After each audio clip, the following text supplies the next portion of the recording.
Te hablamos de parte de una mano amiga en Reno, Nevada. Queremos seguir compartiendo la palabra de Dios con todas las personas en las redes sociales. Esperemos de que estas enseñanzas les sirvan de bendición, de ayuda. Y si usted es cristiano, que podamos saber cómo pelear mejor la buena batalla de la fe. Seguimos hablando de Efesios 6:10 en adelante, donde dice que nuestra lucha no es contra carne y sangre, sino contra principados, poderes del mal, huestes de maldad, y todo lo que es el imperio de las tinieblas. El Señor dijo, ustedes son la luz del mundo, y es la única forma con lo que se puede combatir las tinieblas, es con luz. Así como la sed se puede combatir con agua, el hambre con comida, así también las tinieblas, de la única forma que se pueden combatir es con luz. Y la palabra de Dios también es luz. El Señor Jesucristo dijo, yo soy la luz del mundo, así que tenemos que nacer de nuevo, aceptar a Cristo, quien es la luz del mundo, y así nosotros podemos ser luz también y tomar su palabra, la palabra de Dios, el escudo de la palabra de Dios, que es la espada del Espíritu, y toda la armadura de Dios, porque en sí toda la armadura de Dios, el escudo de la fe, el yelmo de la salvación en la cabeza, el cinturón de la verdad, los zapatos del Evangelio de la paz. Todo realmente es conocimiento de la palabra de Dios y tenemos que tenerlo lo mejor adecuado para que sepamos cómo pelear esta batalla que cada día se pone más tensa, porque nos estamos acercando al final de esta era humana. Nos estamos acercando cada día más a lo que el Señor llamó, o la palabra de Dios llama el arrebatamiento. Y la palabra de Dios también dice que el enemigo, el diablo, sabe que su tiempo es corto, que le queda corto tiempo ya, y que entonces pues la batalla, conforme vamos avanzando, se va a poner más dura. Pero su palabra dice que nosotros somos más que vencedores en Cristo. Si fuéramos a pelear por nuestras propias iniciativas o armas, pues no ganamos nada, porque antes de que Cristo viniera, la palabra de Dios no registra ni un solo exorcismo, que los hombres hayan tenido tal autoridad para hacer un exorcismo en una persona. Pero cuando viene el Señor Jesucristo, le dice a los apóstoles, vayan y hagan discípulos a todas las naciones. Y también vemos que en una ocasión Él los manda a predicar y les dice que mandó a 72 de sus discípulos. Y cuando regresan le dicen, Señor, hasta los demonios se nos sujetan en tu nombre, porque jamás habían visto eso. Pero entonces el Señor les dice, yo derribé la cabeza, así que no se sorprendan de que hasta los demonios, dice, pero lo más importante, el Señor dice, sin embargo, lo más importante es que sus nombres estén escritos en el cielo, que tengan salvación. La salvación es lo más importante que los milagros, que cualquier cosa que podamos hacer para Dios es tener salvación a través de la fe en Cristo Jesús, porque todo se va a terminar.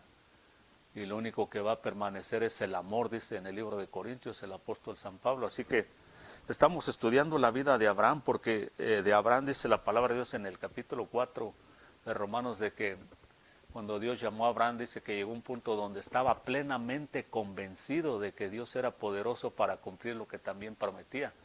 Y ese es el problema más grave que tenemos los seres humanos, la incredulidad en cuanto a las promesas o a la palabra de Dios. La incredulidad es lo que más nos estorba para que podamos ganar una batalla, para que le podamos servir a Dios y que hagamos las cosas como Él dice, porque servirle a Dios a nuestra manera, eso cualquiera lo puede hacer, Caín, cualquiera, pero hacer las cosas como Dios dice, creerle para hacer como Dios dice, eso es otra cosa. Tiene que convencernos, así como hizo con Abraham, que según la palabra de Dios no dice que haya sido un mal hombre de vicios, criminal, nada de eso. Incluso que se cree que fue contemporáneo de Noé todavía, y de personas importantes, de Melquisedec, quien le dio la bendición cuando le ganó aquella batalla, aquella guerra a los reyes de Sodoma y Gomorra. Pero entonces tenemos que ver de que Dios tuvo que convencerlo, porque pues aunque Abraham no nos dice la palabra que haya sido una mala persona, pues con todo y eso Dios tenía que convencerlo. Así que vamos a leer en el capítulo 17 del libro de Génesis cómo Dios le vuelve a hablar a Abraham y le dice así: cuando Abraham tenía 99 años, el Señor se le apareció y le dijo, yo soy el Dios Todopoderoso, anda delante de mí y sé perfecto, y yo estableceré mi pacto contigo y te multiplicaré en gran manera. Entonces Abraham se postró sobre su rostro Y Dios habló con él diciendo, en cuanto a mí, he aquí mi pacto es contigo, y serás padre de una multitud de naciones, y no serás llamado más Abraham, sino que tu nombre será Abraham, porque yo te haré padre de multitud de naciones, te haré fecundo en gran manera, de ti haré naciones y de ti saldrán reyes, y estableceré mi pacto contigo y con la descendencia después de ti, por todas las generaciones, por pacto eterno, de ser Dios tuyo de todas tus generaciones después de ti. El verso 9 dijo, y dijo además Dios a Abraham, tú pues guardarás mi pacto y tu descendencia después de ti por tus generaciones. Este es mi pacto que guardarás entre yo y vosotros y tu descendencia después de ti. Todo varón entre vosotros será circuncidado. Entonces aquí lo primero que tenemos que ver es que Dios va convenciendo poco a poco a Abraham. Ya dio pasos importantes ya, pero todavía le falta. Y aquí después ya cuando dice que Abraham tenía 99 años, Dios se le apareció y le habló. Para este entonces habían pasado aproximadamente unos 13 años que Dios no le hablaba a Abraham ya, porque hacía 13 años que había nacido Ismael, la obra de la carne. Ismael nació cuando no era la voluntad de Dios, porque Sara, la mujer de Abraham, le dijo, pues yo soy estéril, así que aquí está mi esclava, métete con ella y pues dame hijos a través de ella.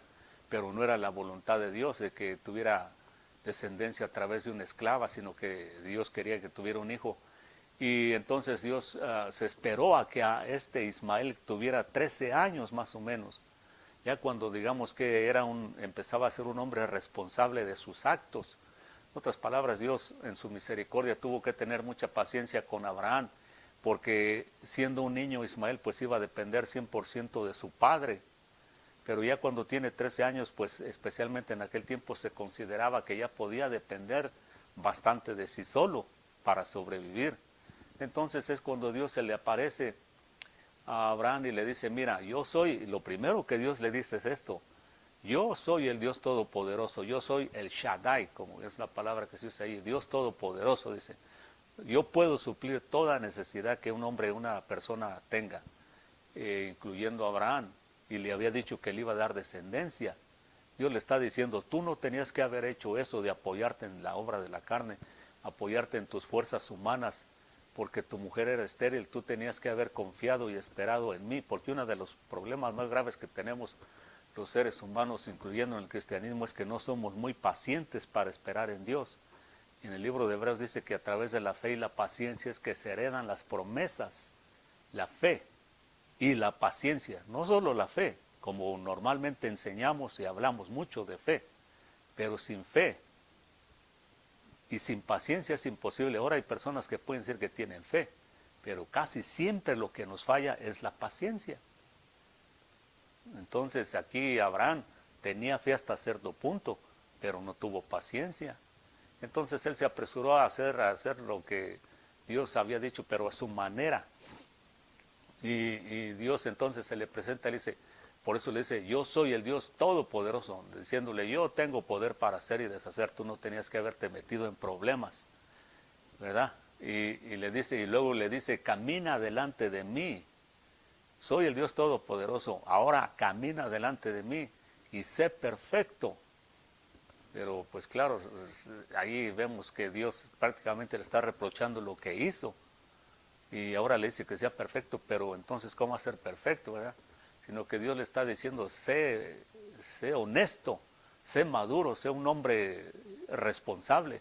Porque cuando Sara, su mujer, le dijo, mira, yo soy estéril, pero ahí está la esclava, no tuvo que decirle muchas veces, ni rogarle, ni convencerlo con muchas palabras, sino que él, teniendo todavía fuerza humana como hombre, y pues como hombres tenemos que reconocer que hay tentaciones, especialmente el sexo ilícito o sexo que no viene de Dios.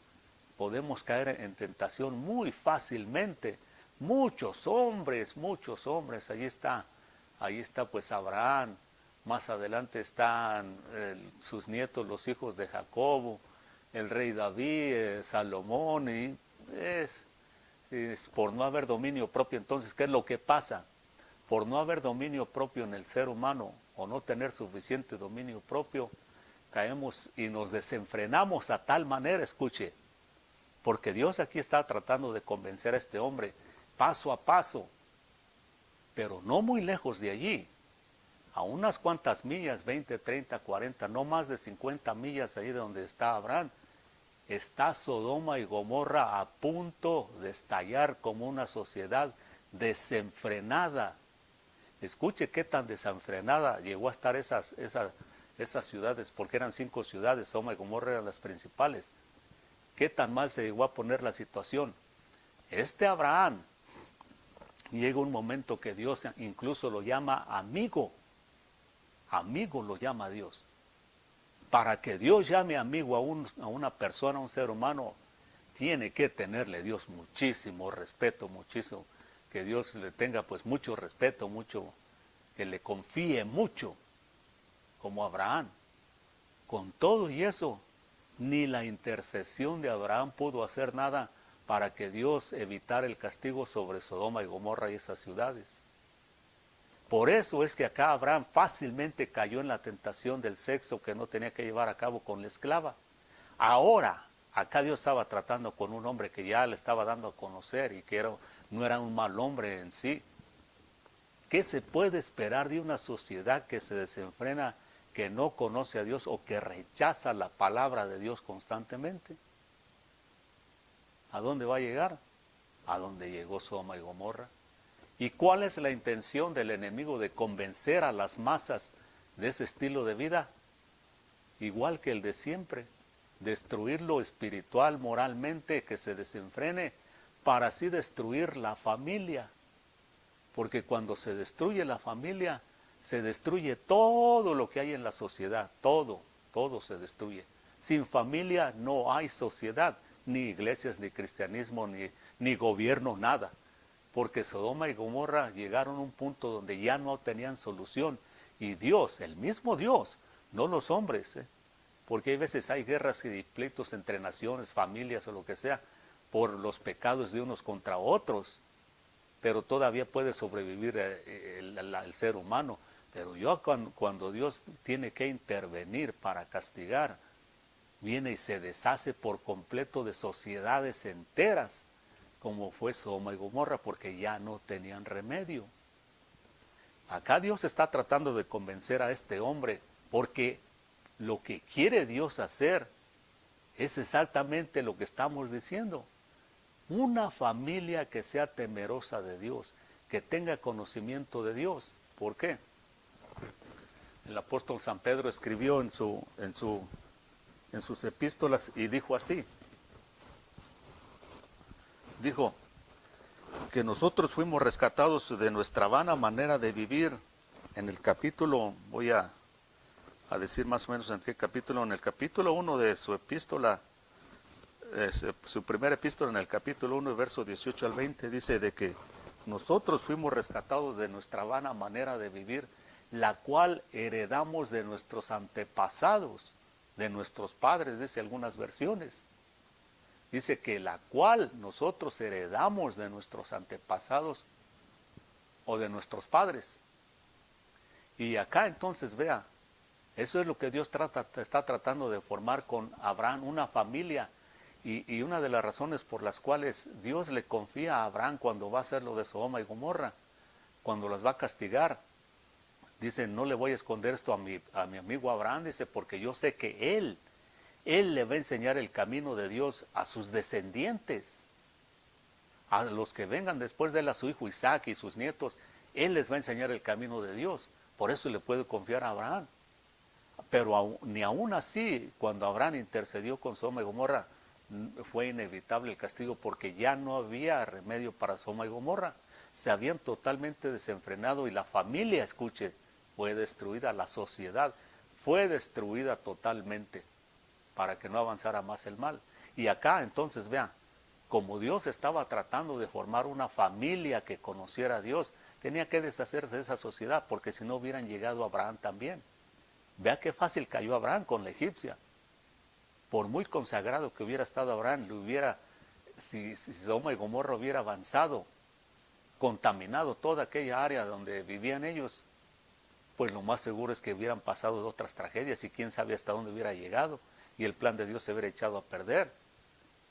Y entonces acá el apóstol dice que muchas de las cosas malas, no todo, pero muchas de nuestra vana manera de vivir, la hemos heredado de nuestros padres y de nuestros antepasados.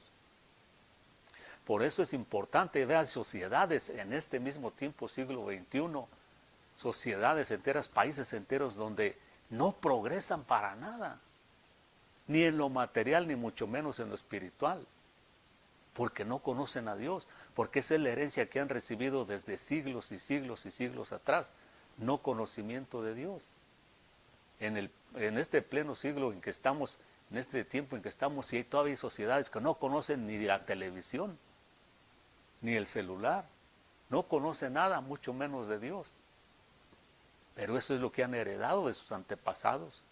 En cambio, esta nación de Estados Unidos, y aunque va en declive, llegó a ser lo que es. ¿Por qué? Por nuestros antepasados, por los peregrinos que vinieron oyendo de la Inquisición y acá se acercaron a Dios, y aquellos colonizadores de allá del tiempo de George Washington hicieron una constitución basada en la palabra de Dios, y va en declive. Estados Unidos va mal, pero así llegó a ser grande, teniendo conocimiento de Dios, lo que heredaron de sus antepasados también, no cosas vanas. Y por eso el apóstol dice ahí, fuimos rescatados de esa vana manera de vivir, de esa mala herencia.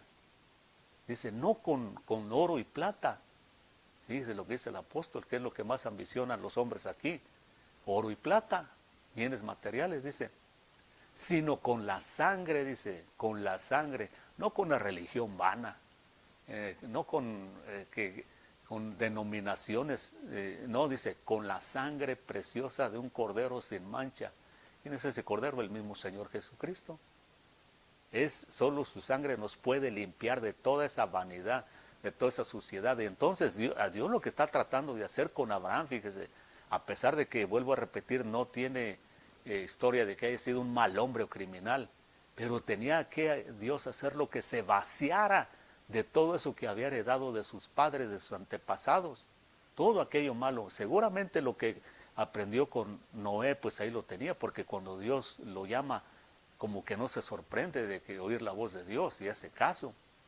Aún así Dios quiere que se vacíe de todo aquello que es vano de su vida, para que Dios pueda llegar a convencerlo plenamente y poder formar una familia donde después de allí viniera el Mesías, el Cristo. Porque vea lo que le dice Dios a Abraham, siempre de que le habla de esta promesa, porque tú vas a ser una bendición, dice, en tu simiente van a ser benditas todas las familias de la tierra.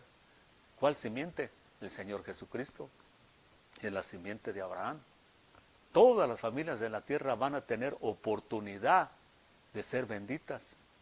Y en este tiempo, vea, por eso es tan importante este tiempo en que vivimos, donde a través de la tecnología que Dios nos ha permitido llegar y tener, las redes sociales, la televisión, el cine, lo que sea, pero lo importante es que lleguemos a todas las masas, a todos aquellos que han heredado una mala herencia de los padres, de los antepasados, donde Dios ha sido excluido o no se ha dado a conocer, y tengan una oportunidad para que lleguen a conocer a la simiente de Abraham, al Señor Jesucristo, y puedan recibir bendición, así como recibió una vez el pueblo de Israel, así como recibió la iglesia primitiva cuando los apóstoles, así como recibió esta nación que se formó a través de esos hombres que traían esa herencia aquí en Estados Unidos, y que hoy en día todavía, a pesar de cómo está este país, todavía hay mucha gente que ha recibido esa herencia, y por eso está en pie este país realmente, no por el gobierno, pues por aquellos que son luz todavía y sal de la tierra de este país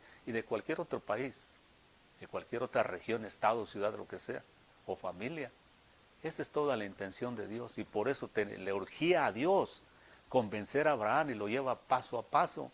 Entonces aquí lo primero lo que sigue es, Dios le dice, este va a ser mi pacto por lo pronto contigo, la circuncisión. Dice, vas a circuncidarte tú, tu hijo Ismael y todos los que están en tu casa, todos los hombres, dicen, van a circuncidarse, y ese va a ser mi pacto. Todo aquel que sea, entra al pacto de Dios y por lo tanto tiene derecho a la bendición de Dios. Ese era el pacto de la circuncisión. Entonces el Señor le dice, tienes que circuncidar a todo varón de tu casa, y lo hace. Y después también lo hace durante el tiempo de la ley, se la da como ley a Moisés para el pueblo de Israel. Y todo aquel que era circuncidado, podía decirse que pertenecía al pacto con Dios y tenía derecho a la bendición de Dios, pero llegó muchas veces a suceder de que el pueblo de Israel pues se basaba mucho en los ritos ceremoniales y la circuncisión incluso llegaron a usarla como que podían vivir el estilo de vida de pecado que quisieran, y solamente con que estuvieran circuncidados pensaban de que Dios ya estaba obligado a bendecirlos. Y muchas veces les habló el Señor que eso no era así. En ocasión a través de un profeta les dice: va a venir el día en que voy a castigar, dice, a todo incircunciso de corazón y a todo incircunciso de la carne, dando a entender a todos aquellos gentiles no judíos que pues no se circuncidan porque no son judíos, pero también voy a castigar a todos aquellos que se circuncidan en la carne, pero no en el corazón.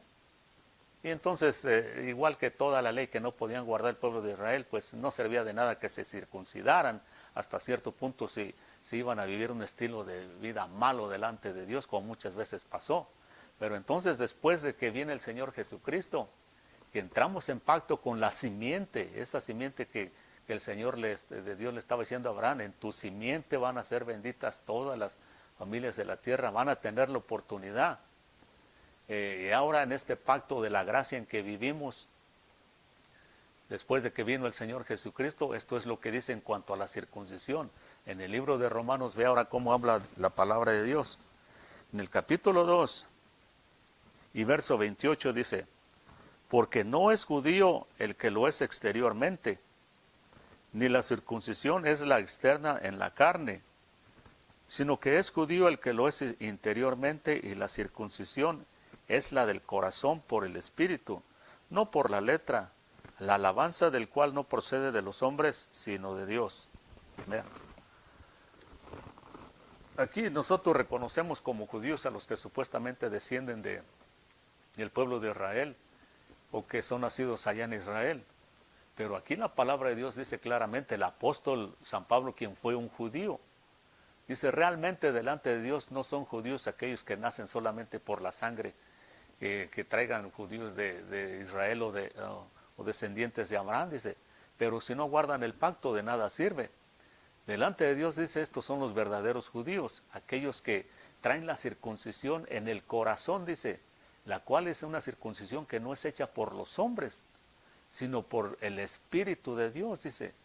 El Espíritu de Dios que circuncida el corazón de los hombres, que les corta todo aquello. Acuérdese que el Señor en una ocasión dijo que del corazón es de donde salen todos los malos pensamientos, deseos, maquinaciones, adulterios, crímenes. Todo lo malo sale del corazón, dice. Por eso entonces hay que cortar todo eso. ¿Y quién lo puede hacer solamente? La religión. Ve, por eso la religión está tan torcida. Porque ¿quién puede entrar al corazón y quitar todo lo que es malo? Nadie. Nadie, absolutamente nadie. No se puede hacer nada. Ninguna religión puede hacer eso. Lejos de hacerlo se hace uno peor. Porque ahí está el ejemplo bien claro del mismo pueblo de Israel, que se circuncidaban en la carne, pero su corazón pues no cambiaban, iban de mal en peor. Ve a qué grado llegaron, que cuando aparece el Hijo de Dios, Dios mismo encarnado, en vez de reconocerlo, van y lo crucifican. Y no pararon ahí, porque después de que el Señor resucita, todos aquellos que no querían creer fueran los principales enemigos del Evangelio, del apóstol San Pablo, de la iglesia primitiva. Eran los enemigos más grandes y estaban circuncidados en la carne, pero en el corazón no, porque no hay nadie que pueda circuncidar o hacer ese tipo de operación o cirugía en el corazón, solamente el Espíritu de Dios. Por eso regresamos a lo mismo, en lo que le dijo Jesús a Nicodemo: tienes que nacer de nuevo, tienes que nacer en el Espíritu para que el Espíritu de Dios venga a ti y circuncide tu corazón de toda la basura que te cargas allí. Nicodemo, jefe de los principales de religiosos de aquel entonces, que por cierto vino a Jesús de noche. ¿Por qué vino a Jesús de noche? Porque tenía miedo a sus mismos judíos contemporáneos. A la misma religión que él practicaba les tenía miedo. Y por eso el Señor le dice: para que se te quite ese miedo, de venir a Dios, tienes que nacer de nuevo y el Espíritu de Dios te circuncida ese temor, ese miedo que cargas ahí y todo lo demás malo que cargas ahí. Solo el Espíritu de Dios puede. Por eso vivir en una religión que incluso niegan a Cristo, niegan al Espíritu Santo de Dios, es perder el tiempo y solamente una condenación que están acumulando allí. Si uno de verdad quiere cambiar, por eso mucha gente se desilusiona de la religión y a veces hasta del mismo cristianismo, porque en la iglesia cristiana hay mucha gente que no se deja circuncidar el corazón por el Espíritu de Dios. Y aquí dice que eso solamente Dios lo puede hacer. Dice, y cuya alabanza o reconocimiento no viene de los hombres, sino de Dios mismo. Solo Dios mismo va a dar dar esa aprobación, porque el árbol se conoce por su fruto. Y si una persona dice que conoce a Cristo, que conoce a Dios, pero su fruto no es de amor, de gozo, de paciencia, de benignidad, bondad y todo aquello que es bueno, es que lo más seguro es que su corazón no ha sido circuncidado. Si no ama a su prójimo, si no ama ni a su familia, ¿qué cristiano va a ser? Mejor ni deberíamos decir que somos cristianos y vivimos así, porque el árbol se conoce por su fruto. Y es peor que digamos que somos algo que no somos. Pero cuando entra el Espíritu de Dios, cuando nacemos de nuevo, aceptamos a Cristo y nos esforzamos, dejamos que Dios trabaje en nuestras vidas, que circuncide, que opere, que haga una cirugía en nuestro corazón y corte a todo aquello que está podrido, que es malo, envidias, borracheras, lujurias, todo aquello que es malo, para que no nos hagamos una sociedad como Sodoma y Gomorra, porque a ese punto está llegando la situación. Vean, Sodoma y Gomorra hoy en día está de moda de toda gente esa, que mucha gente, y no tenemos nada, para nada. Yo en lo personal no tengo para nada en contra de las personas que están engañadas y que viven ese estilo de vida de homosexualidad, de lesbianismo y todo tipo de inmoralidad sexual. No solamente esas, las personas que están ahí, todo tipo de inmoralidad sexual, porque es una esclavitud. Es una cadena muy difícil de romper. Es uno de los pecados más difíciles de romper, ser esclavo de la pornografía y todo eso. Yo no lo estoy condenando para nada, al contrario. Le estamos dando oportunidad de que reconozcan, que vengan a Cristo, porque muchos tienen la excusa, es que nací en el cuerpo equivocado. Y cuando no queremos dejar de hacer algo, nos sobran las excusas. Pero simple y sencillamente no es nada de eso. Lo que pasa que al igual que a un criminal que mata gente, como los que matan niños sin ninguna conciencia, ¿sabe por qué lo hicieron? Porque llega un momento que el diablo los convenció plenamente de que lo hicieran. Muchos incluso hasta llegan a testificar de que oyen voces, ve y mata a este, ve y que hace esta atrocidad.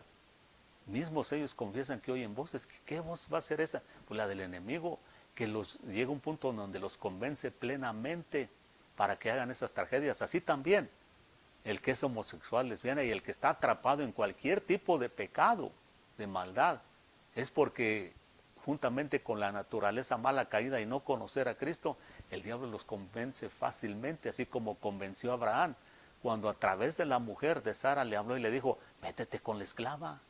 A Sara era la que menos le debería de haber dicho eso, porque era la esposa y por respeto a ella misma no tenía que haberlo hecho. Pero el diablo aprovechó la ocasión de ella y le dijo, tú eres estéril, no puedes tener hijos. Dile a tu esposo, tú eres la indicada para decirle a tu esposo que se meta con la esclava. Y fácilmente lo convenció. Es lo mismo que hace el diablo hoy en día con tanta gente que está atrapada en ese tipo de pecados. Que después quieren decir que Dios se equivocó, que nacieron en el cuerpo equivocado. No, lo que pasa es que el diablo, si lo dejamos, nos convence hasta hacer de nosotros una sociedad tan mala como la de Sodoma y Gomorra. No, pero en Cristo hay libertad, porque la palabra dice que donde está el Espíritu de Dios, que hace circuncisión en el corazón y arranca todo eso, allí hay libertad. Libertad para servirle a Dios, no para que hagamos lo que se nos da la gana. No, para servirle a Dios. Y esto es mucho mejor que cualquier tipo de pecado. Así que vamos a seguir hablando, porque aquí Abraham ya dio otro paso más, ya hizo un pacto con Dios de la circuncisión. Dios lo sigue convenciendo. En el próximo capítulo es donde Dios ya cumple su promesa. Pero vamos a seguir hablando hasta qué punto llegó Abraham, hasta dónde Dios pudo usarlo, hasta dónde fue capaz de creerle a Abraham a Dios cuando ya fue convencido plenamente. Acepte a Cristo como Señor y Salvador si no lo conoce y hasta la próxima.